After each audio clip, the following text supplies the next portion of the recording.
Hi, welcome to Main Street Macro. I'm Neela Richardson.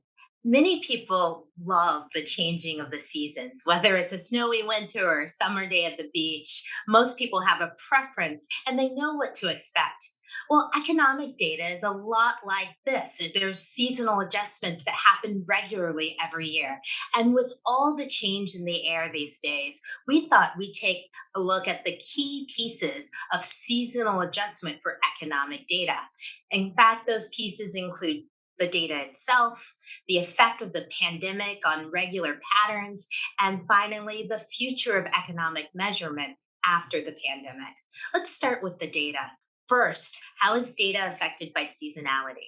Like I said, there are regular patterns that happen in economic activity. Let's just think about it. For employment, it means that employment tends to be higher in the winter and spring than it is over the summer when everybody wants to go on vacation.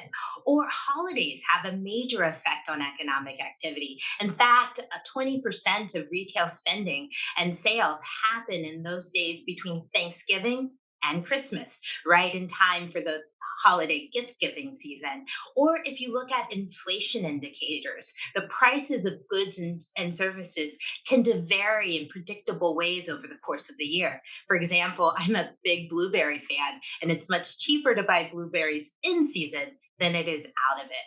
All of these season and patterns have to be adjusted in the data in order to really decipher the real health of the economy apart from the seasonal variations. And so economists spend a lot of time seasonally adjusting data to discover the real health of the economy. Now, the second thing that's important to know about seasonal adjustment is what's happened during the pandemic. The pandemic certainly impacted the health of the economy, but it also posed a challenge to economic measurement.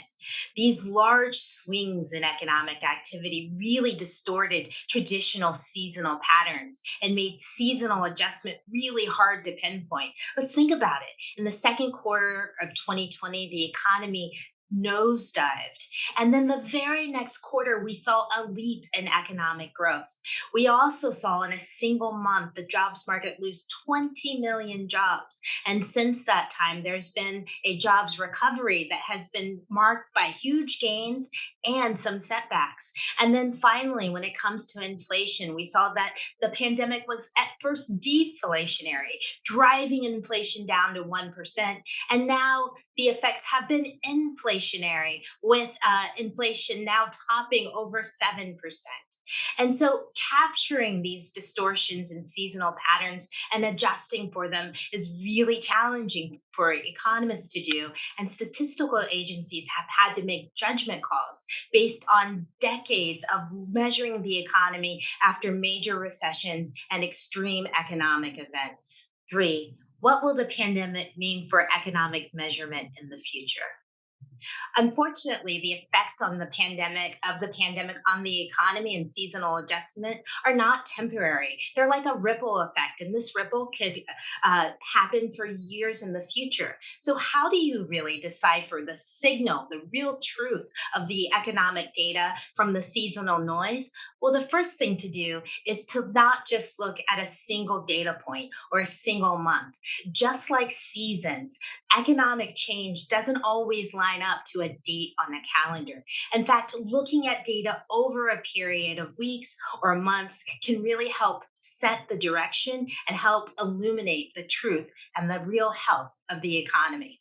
Thanks for watching the Main Street Macro. For more information on the week ahead and for more help deciphering the real signal the economy is giving with its data from the seasonal noise, please go to adpri.org.